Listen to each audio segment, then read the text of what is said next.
Este jueves 24 de septiembre se conocerá el veredicto sobre la competencia de la Corte Internacional de Justicia de La Haya, objeción preliminar presentada por Chile ante la demanda marítima boliviana. Analizamos los eventuales escenarios políticos, jurídicos hoy, porque esto es noticia.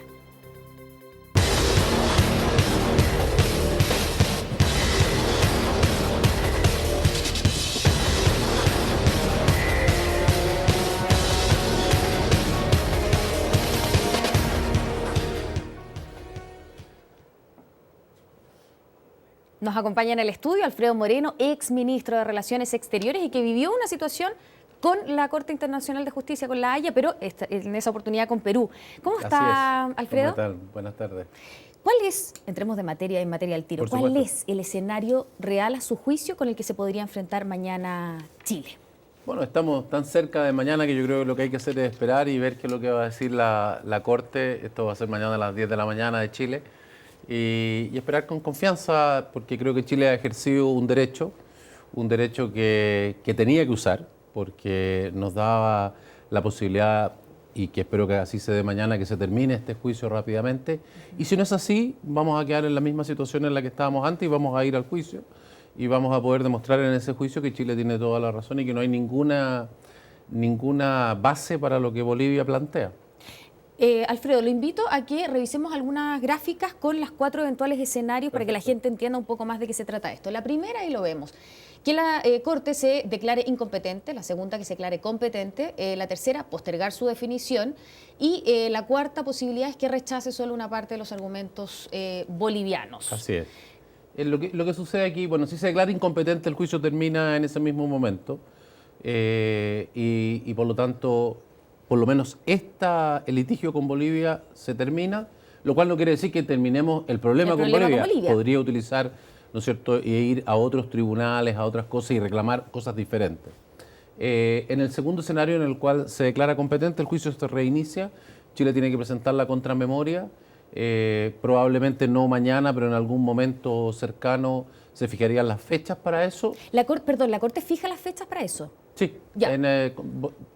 El reglamento dice que lo tendría que hacer mañana mismo, pero lo usual es que no suceda así, sino que después se junte con los agentes y determinen cuál va a ser el calendario hacia adelante.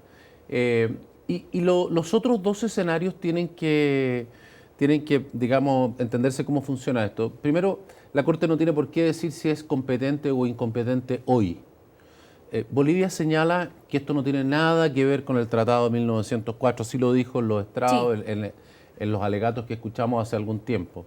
Y por lo tanto, esa situación hace un poco difícil la decisión de la Corte, porque ellos señalan que es otra cosa, cuando en realidad lo que están haciendo es pidiendo un pedazo soberano de Chile y por lo tanto claro, está afectado por este tratado. Sí. Pero como ellos dicen que es una cosa distinta, la Corte podría, ¿no es cierto?, decir, mire, yo voy a escuchar todo y que me expliquen bien el caso de Bolivia. Usted recuerda las preguntas de los jueces. Sí. ¿Dónde está el documento? ¿Dónde está? Entonces, a lo mejor esa pregunta requiere un poco más de explicación y van a esto.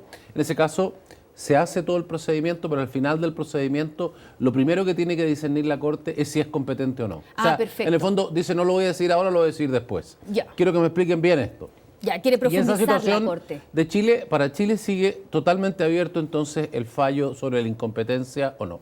Y hay una cuarta que ustedes muy bien señalan ahí, que es que la razón por la cual Bolivia nos ha podido llevar a la Haya en este caso es el Pacto de Bogotá. Sí. Y el Pacto de Bogotá expresamente señala que no se puede tratar en la Corte nada que ya haya sido acordado por los países con anterioridad al año 1948, que es cuando esto se firmó.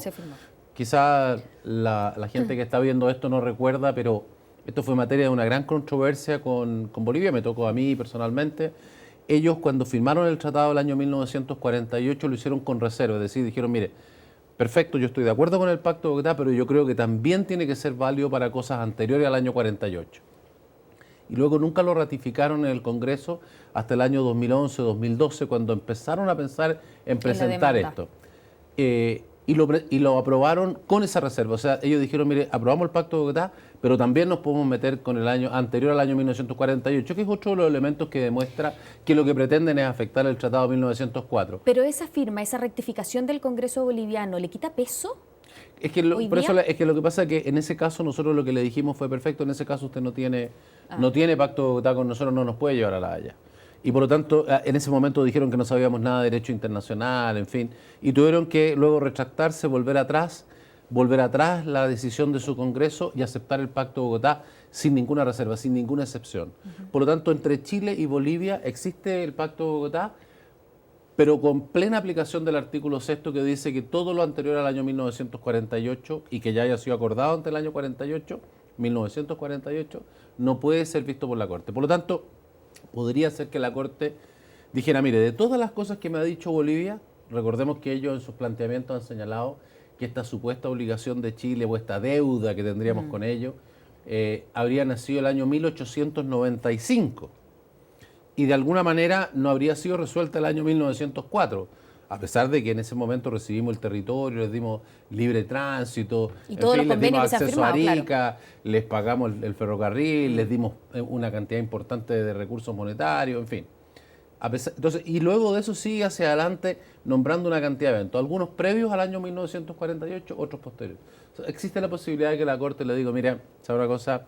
Todo lo que usted me señala antes del año 1948, yo no puedo entrar en eso porque eso es un tema que, sea lo que sea, es algo que ustedes trataron y acordaron antes.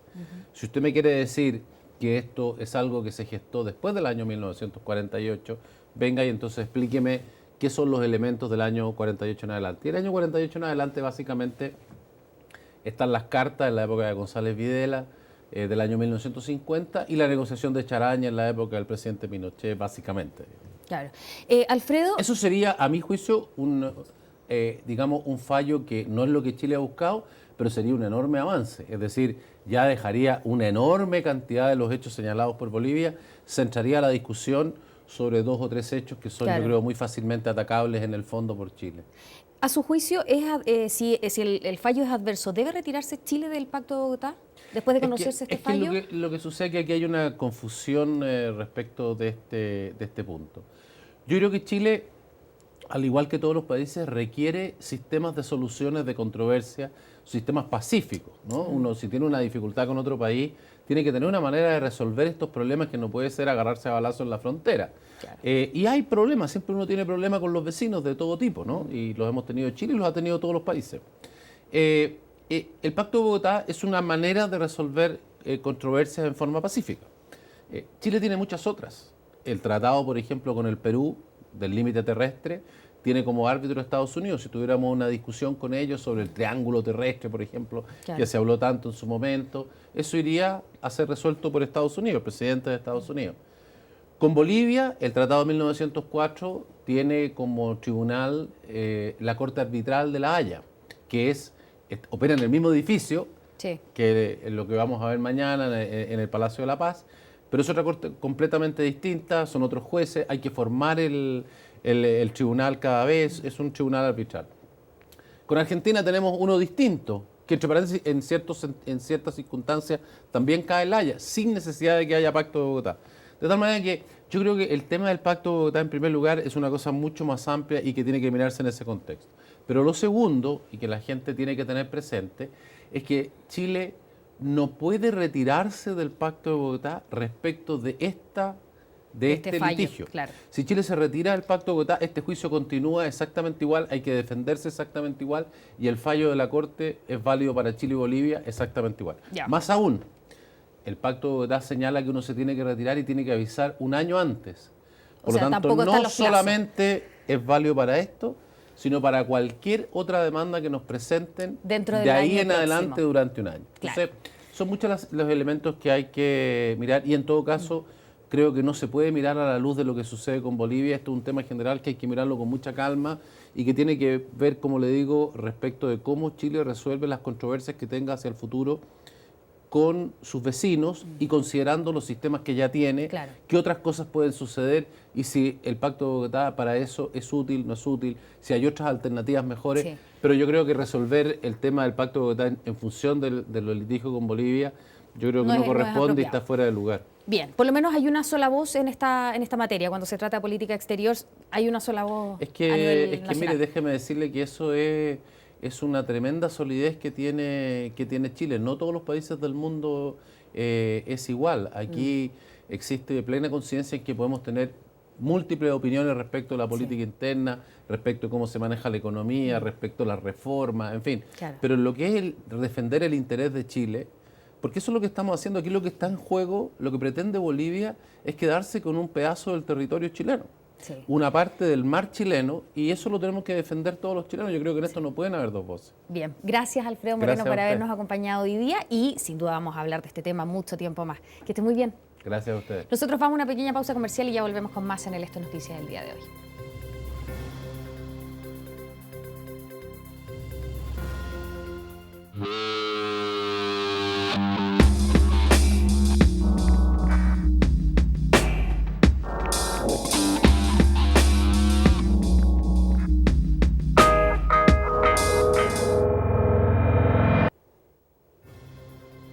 La PDI y el Servicio Médico Legal identificaron el cuerpo de Yolanda Carrasco, de 52 años, que fue hallado por miembros de una embarcación cerca de la caleta Hornos, esto en la región de Coquimbo.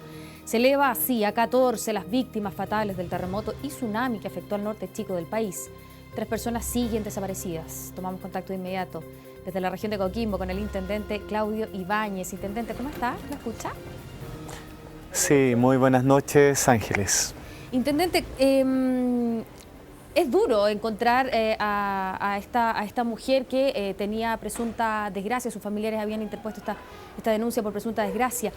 ¿Cómo fue ese trabajo, el rescate de ese cuerpo?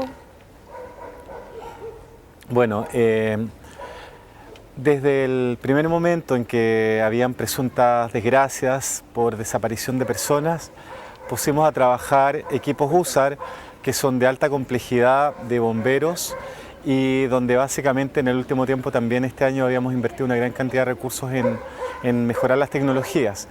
Sin embargo, junto con este despliegue también hubo un pescador artesanal que descubrió el cuerpo sin vida de la señora Yolanda del Rosario Carrasco, que desapareció en la caleta Totoral, que está ubicada en la comuna de Ovalle, y se desplazó cientos de kilómetros, porque luego fue encontrada básicamente en la caleta Hornos, que queda en la comuna La Higuera.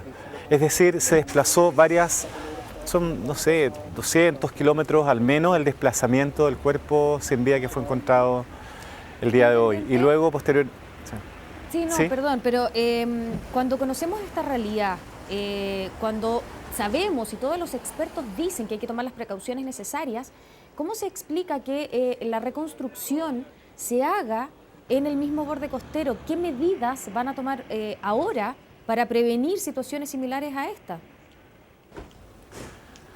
A ver, es muy complejo que familias que han vivido por más de 100 años en una localidad determinada, como en el sector vaqueano, por ejemplo, de Coquimbo, que ha sido afectado, se trasladen todos a otro lugar, porque si fuese ese el análisis, tendríamos que sacar a toda la gente del borde costero de Viña del Mar, de Valparaíso. Intendente, entonces, pero de alguna arquitectónicas o de infraestructuras especiales para situaciones como esta, entendemos que es el 40% de la actividad económica, es el motor económico de la región, pero ¿qué medidas especiales, específicas se van a tener que tomar para esta reconstrucción?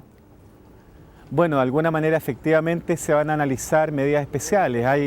Hay ya ideas que han planteado de que en los primeros pisos se construyan con materiales bastante sólidos, pero que de alguna manera permitan el libre tránsito del agua en una situación de esta naturaleza, y que los segundos y terceros pisos sean donde habiten las personas. Pero es un debate que vamos a tener que dar en el corto plazo. Sin embargo, hoy día lo que hemos estado preocupados en primer lugar es generar la seguridad ante las situaciones de destrozo que se generaron en todo nuestro borde costero, y donde la primera medida que planteamos fue el resguardo militar, porque estaban personas inescrupulosas, delincuentes comunes, robándole las cosas a la gente. Sí. Por eso dispusimos, nuestra Presidenta de la República dispuso el inmediato estado de excepción constitucional, porque permitió el control por parte de las Fuerzas Armadas de Orden y Seguridad de todos los perímetros más afectados a través de nuestra costa. Entonces, bueno, eso fue lo primero. Lo segundo tiene que ver con estar preocupados de la limpieza y preocuparse de eso, de sacar toda la cantidad de escombros que sean, digamos, que existen en las zonas afectadas. Es un trabajo muy arduo. Entonces, la conversación respecto a la construcción o no en el borde costero pasa por una serie de medidas que tienen que ver también con los consejos municipales, donde el alcalde y los concejales aprueban o rechazan la construcción o no en los bordes costeros. Entonces tiene que ver con una planificación urbana, tiene que ver con un plan regulador que regule, digamos, como bien lo dice, la habitabilidad en cada una de las comunas de nuestro territorio, especialmente en el borde costero. Esto no se establece por un decreto presidencial, sino que tiene que existir comisiones especiales que aborden estos temas. Y sin embargo quiero plantearle un tema, Ángeles, de que en otros países del mundo un sismo de esta envergadura deja prácticamente a todas las ciudades botadas, y aquí estamos hablando de que en un evento de esta naturaleza, donde no solo fue un terremoto que afectó a toda la región de Coquimbo, de 8,4, que es histórico, que es de gran magnitud, en otros países, como dije, se caen prácticamente todas las estructuras constructivas, y acá, bueno, hubo una afectación importante. Claro, pero mínima sin embargo, en comparación el con daño en otras. vidas es mínimo. Sí. Hoy día Intendente, ascenderían entonces a 4. se había anunciado ya esta implementación de los bonos para la gente que fue damnificada. En una nota que veíamos en el noticiero central de UCB Televisión Noticias, veíamos y palpábamos la realidad de los pescadores que están muy afectados por este tsunami. ¿Ellos qué tipo de bono o a qué tipo de bono pueden acceder y dónde se realiza ese trámite en particular? A ver, como gobierno hemos desplegado en 3 fichas que detectan las problemáticas que tienen las personas afectadas. Una que es la FIBE, que ha sido diseñada por el Ministerio de Desarrollo Social y consiste en una ficha de una página donde las personas, donde los encuestadores entrevistan a las personas y de alguna manera in situ van analizando cuál es la situación de afectación. Luego hay una segunda ficha, que es una ficha de unas 7 páginas que es del Ministerio de Vivienda y Urbanismo, y lo que hace es un análisis a través de arquitectos, constructores, ingenieros, donde ven el grado de afectación de las personas. Y una tercera ficha, que es la ficha productiva, donde en este caso, por ejemplo, los pescadores artesanales pueden analizar y evaluar cuál es el tipo de daño del grado de afectación, y entonces ahí hay afectaciones tanto en las embarcaciones de la pesca artesanal, en los artes de pesca, que son las redes y otros implementos, o bien en los motores. También existen embarcaciones que tienen daños parciales y por tanto van bajo diferentes líneas. El ministro de Economía, por instrucciones de nuestra presidenta, está desarrollando un catastro de levantamiento de las embarcaciones afectadas. En ese catastro lo que se indica es también el levantamiento de esta información, que es lo primero. Tenemos que saber cuál es el grado de afectación. Y hoy día se están adoptando medidas, se están levantando los informes, porque entendamos de que estaremos a esta hora cumpliendo casi una semana del evento que nos afectó. Entonces, estamos reaccionando muy rápido, dada la magnitud del problema, y estamos avanzando en los catastros en todas las dimensiones. Entonces, lo que quiero señalar es, van a existir, hay un programa que le hemos denominado Reemprende Coquimbo, y que implica también medidas productivas. ¿A qué bonos se pueden acoger las personas? Hay un bono de enseres.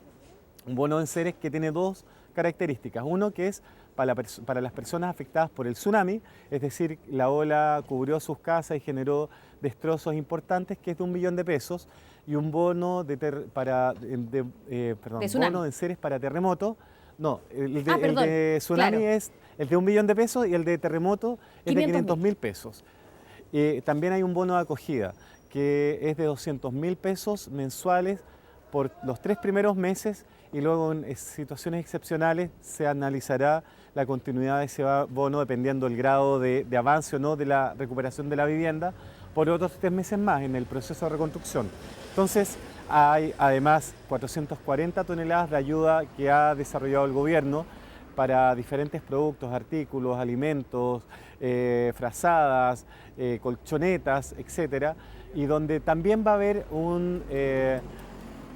diferentes tipos de apoyos en cuanto a la actividad económica. Entonces, una persona que puede haber tenido afectación en la vivienda y que de alguna manera podría acceder al bono de acogida, por ejemplo, para que la persona que lo acoge no lo vea como un desagrado la persona que esté, que no lo trate mal, que lo trate dignamente a la persona que está siendo afectada por esta tragedia.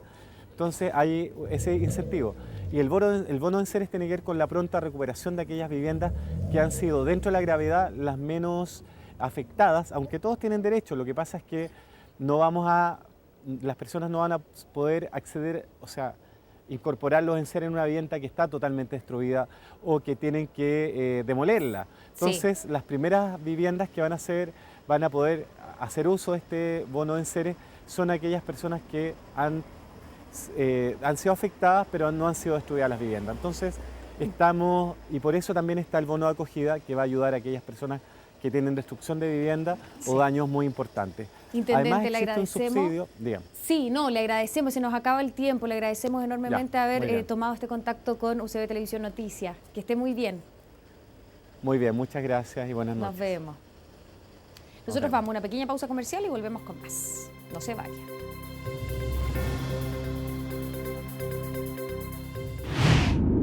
No fue un error, la propia ministra dijo esto.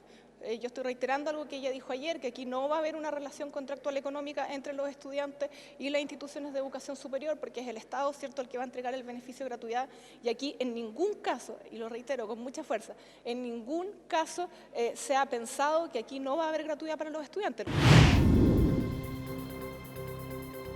Error o no, lo cierto es que críticas desde todos los sectores recibió la ministra de Educación, Adriana del Piano, contrario a lo planteado por la presidenta el pasado 21 de mayo.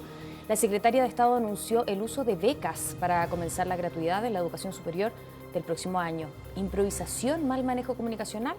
Lo conversamos con la vocera de la Confederación de Estudiantes de Chile y presidenta de la FECH, Valentina Saavedra. ¿Cómo estás, Valentina? Bien, muchas gracias. Valentina, ¿es un error comunicacional o en definitiva existía la posibilidad de que fueran becas, cómo se financia la educación superior? Mira, yo creo que si existía o no la posibilidad lo puede responder el ministerio y nadie más que ellos saben si es que eso efectivamente se estaba evaluando. Hasta ahora hay hartas cosas que dicen que no, que se descartan totalmente, pero después salen y reflotan, digamos, meses o días después. Nos pasó la semana pasada con la discusión sobre el impuesto a los titulados, por ejemplo, o con los límites de año a la gratuidad, que se suponía que estaba descartado, pero que parece ser que también lo están evaluando. En eso yo creo que, mira, más que errores o no errores o que son problemas comunicacionales, yo creo que el problema es que no tienen muchas definiciones dentro del ministerio. No hay una claridad, un objetivo muy claro de qué es lo que se está persiguiendo con esta reforma, porque si uno tiene un objetivo claro, digamos, uno utiliza mecanismos para llegar a ese objetivo. Que ayer, por ejemplo, la ministra haya abierto la posibilidad de siquiera evaluar el uso de becas, es no entender finalmente cómo los mecanismos de financiamiento afectan al funcionamiento de la educación. Las becas lo que hacen es que compitan las instituciones entre ellas, mantiene una relación, digamos, entre la institución y los estudiantes, mientras que los fondos basales, que ayer la misma ministra dijo, nosotros nunca hemos prometido fondos basales, cuestión que sí prometió la presidenta el 21 de mayo, los fondos basales lo que hacen es que fortalecen las instituciones independientes de la adquisición de matrículas que tengan. Sí, pero que tampoco hemos conversado, tampoco se ha sabido públicamente cuál va a ser el financiamiento real para las universidades, ni cuál va a ser el arancel final que se les va a pagar a las universidades, si va a ser igualitario para todos, el de referencia o el arancel real, tampoco está definido. Mira, lo que a nosotros nos han planteado, por lo menos en las mesas de trabajo, es que lo que se está tratando de velar es que las instituciones reciban el mismo financiamiento que reciben ahora. El problema de eso es que es un poco arbitrario igual, porque hay instituciones que tienen aranceles muy altos, otras mucho más bajos. Claro. Hay otras en que, por ejemplo, se les va a financiar solo el arancel de referencia y otras el arancel real, porque claro, habían unas que habían puesto becas entre medio y cosas por el estilo, y por lo tanto no es financiamiento que van a dejar de recibir. Pero ahí yo creo que lo fundamental, mira, nosotros cuando se empezó a hablar el tema de la gratuidad 2016 dijimos de que era un error, porque finalmente, ¿qué es lo que hace? Es que meten más plata al sistema y no cambian el sistema. De hecho, cuando ayer la ministra dice, bueno, da un poco lo mismo si es que es financiamiento basal o financiamiento al estudiante vía becas, lo que se traduce eso, digamos, lo que se demuestra con eso, es que la gratuidad 2016 no está haciendo ningún cambio realmente, sino de que incluso podrían haber utilizado un mecanismo que están utilizando de los 90, que es esta beca tipo voucher. Claro, el sistema voucher. Valentina, el diputado Gabriel Boric dice, paren de improvisar, le están haciendo demasiado daño a la posibilidad de una reforma por la que hemos luchado tantos años. ¿Compartes esa opinión? ¿Están improvisando? Yo creo que el poner en riesgo la reforma por estas como ambigüedades que se han tenido, por esto de que decimos, después nos desdecimos, lo que pasó la otra vez que subieron un documento, claro, la bajaron. en la página web. Han habido como ya unos 7 anuncios posteriores al 21 de mayo sobre el tema de la gratuidad.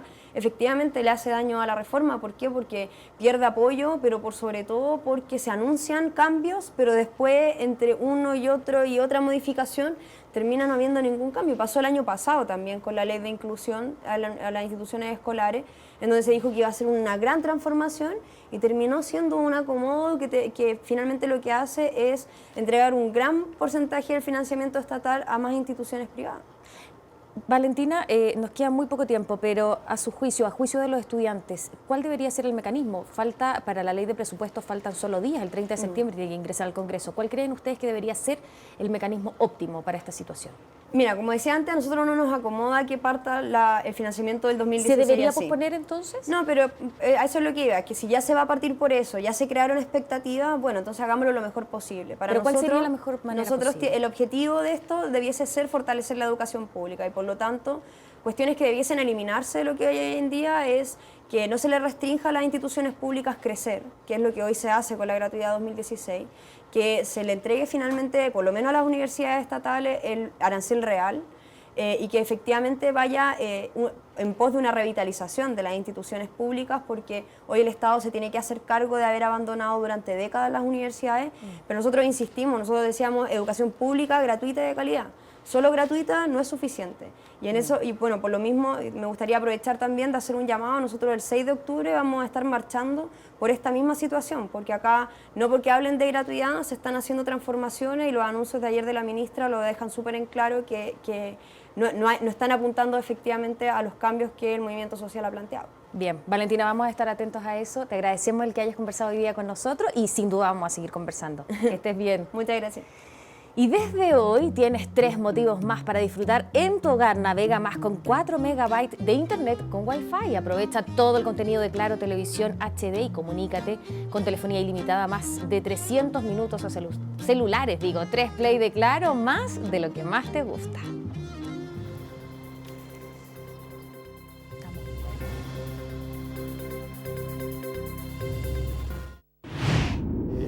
Esa negociación fue más allá del marco presupuestario que habíamos acordado. Lo que yo no quería era que esto fuese más allá de ese marco.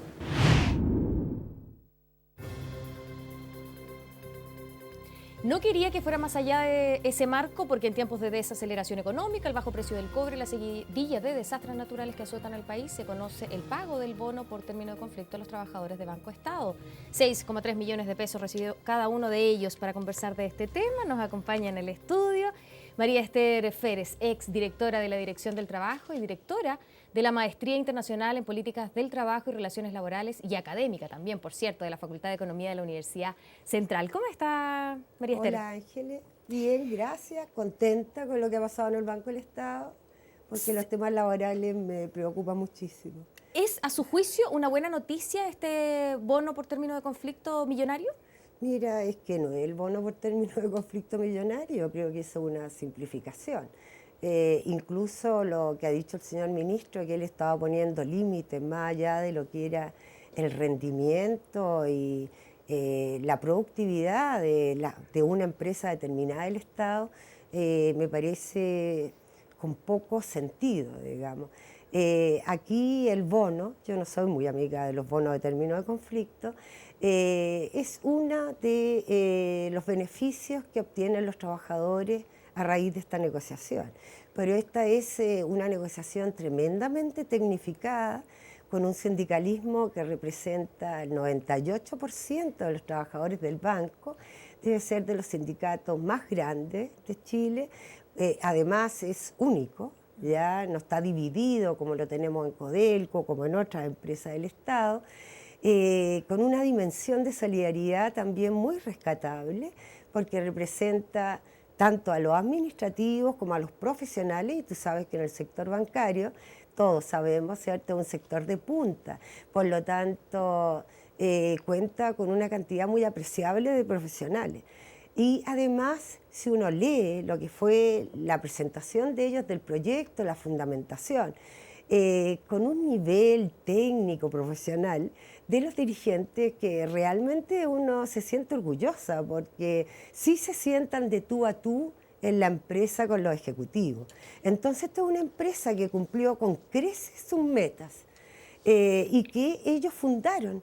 Como, aparte de cumplir sus metas, habían pasado a ser el segundo banco en términos de un determinado tipo de hipoteca que se presta en el país, como se habían incrementado significativamente los servicios financieros que el banco también entrega, etcétera. María Esther, con respecto a esta fuerza de los sindicatos que demuestra el Banco Estado, algunos dicen ya que podría perjudicar o beneficiar o involucrar la reforma laboral que se está llevando a cabo, que se está implementando. A su juicio, ¿esto empodera más a los sindicatos? ¿Es un ejemplo para el resto de los sindicatos? Yo creo que esto es un ejemplo que el sindicalismo chileno debiera estar estudiándolo en general, porque algo que yo te comentaba antes en la entrevista, si uno ve cuál es la realidad del movimiento sindical en Chile, y resulta que más del 56% de los sindicatos están en receso. Y de los que están activos, si tomamos el 50% de esos sindicatos tienen menos de 37 trabajadores. Entonces estamos hablando frente a un sindicato de cerca de 9.000 trabajadores. Ojalá todos pudiéramos avanzar en esa dirección y no tener, como en otros bancos, como te señalaba, hasta 13 sindicatos, o en otra empresa, ¿cierto?, en que no hay sindicalización, porque objetivamente los empleadores ven con temor Es que ese es el hecho tema. de la organización Se ve con temor sindical. y tampoco es una señal tan auspiciosa que el presidente del Banco de Estado, Larraín, el señor Larraín, tenga que irse de su cargo. Entonces, ¿qué ejemplo se le da al resto de los empresarios? Eso se va por lo que son los planteamientos del Ministerio de Hacienda. El Ministerio de Hacienda poco entiende de la problemática de las relaciones laborales, menos en términos sistémicos y de unas relaciones colaborativas. Tú ves que desde Hacienda seguimos hablando del mercado de trabajo. Por una parte decimos que el trabajo no es mercancía y de otra hablamos del mercado de trabajo. Se le pone límite a los salarios y a los ingresos de los trabajadores, no así de los altos ejecutivos, con la enorme concentración del ingreso del 0.1% y se llama más del 30% del PIB en Chile, ¿cierto? Y ahí nadie se queja. Y lo que tenemos, Hacienda no entiende esto, no entiende que aquí, cuando tú tienes contrapartes tecnificadas, cuando hay asociatividad, aquí el Banco Estado lo que logró en conjunto, sus ejecutivos con sus trabajadores, alcanzar las metas y seguir creciendo. En este caso, por ser una empresa del Estado, para bien de la empresa, pero también para bien del país, para bien de los usuarios. Entonces, a su juicio, este trabajo que se realizó, este trabajo conjunto entre el sindicato y la empresa finalmente, que es Banco Estado, genera mayor trabajo, mayor efectividad y productividad de los trabajadores. Pero lógico. Y desde ese punto de vista, entonces, no estaríamos todos locos con el tema de las huelgas, de los servicios mínimos, de los turnos de emergencia, que no entienden nada de nada tampoco, de los planteamientos y los principios de libertad sindical y los planteamientos y principios, no solo de la OIT, también de los pactos de Naciones Unidas que regulan estas materias y que nosotros hemos suscrito. Desde esa perspectiva, por lo tanto, tú ves aquí, no fue necesaria la huelga, a nadie se le pasó por la cabeza ir a la huelga.